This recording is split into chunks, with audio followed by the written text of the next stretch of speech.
নিজের যৌবনকে ধরে রাখতে চাইলে এই তিনটি কাজ কখনোই করা যাবে না। প্রিয় ভাইয়েরা আমার, আমরা সকলেই নিজের যৌবনকে ধরে রাখতে চাই। অনেককেই দেখা যায় যে তাদের বয়স 60-70 বছর হয়ে গিয়েছে, কিন্তু তাদেরকে দেখলে বোঝাই যায় না যে তার বয়স 60 বছর কিংবা 70 বছর। আবার অনেক এমন আছে যাদেরকে বয়স হয়েছে মাত্র 40, কিন্তু দেখলে মনে হয় যে 60 বছরের বুড়া, 70 বছরের বৃদ্ধ। এই জন্য আপনি যদি আপনার যৌবনকে ধরে রাখতে চান, আপনি যদি আপনার পার্সোনালিটিকে ধরে রাখতে চান, তাহলে এই তিনটি কাজ কোনোভাবেই করা যাবে না। তার মধ্যে 1 নাম্বার কাজ হলো, কখনোই মোবাইলের মধ্যে অপকর্ম দেখা যাবে না। মোবাইলের মধ্যে কখনোই কোনো খারাপ ভিডিও দেখা যাবে না।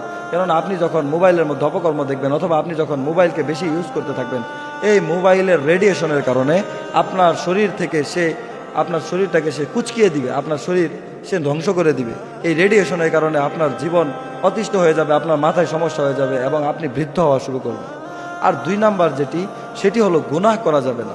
কেননা আপনি যদি গুনাহ করেন, এই গুনাহের কারণে আপনার শরীরের মধ্যে একটা একটা করে ভাঁজ পড়ে, আর এই ভাঁজের কারণে আপনার শরীরটা কুচকে যায়, আপনার শরীরটা ধ্বংস হয়ে যায়।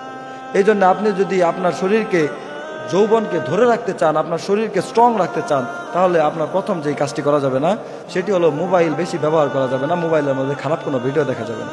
আর 2 নাম্বার হলো, আপনার গুনাহের কাজের মধ্যে লিপ্ত হওয়া যাবে না। আপনি গুনাহ করবেন না। আপনি যদি গুনাহ করেন তাহলে আপনার শরীর এমনভাবে নষ্ট হয়ে যাবে। আর 3 নাম্বার সেটি হলো, আপনাকে অবশ্যই পুষ্টিকর খাবার খেতে হবে।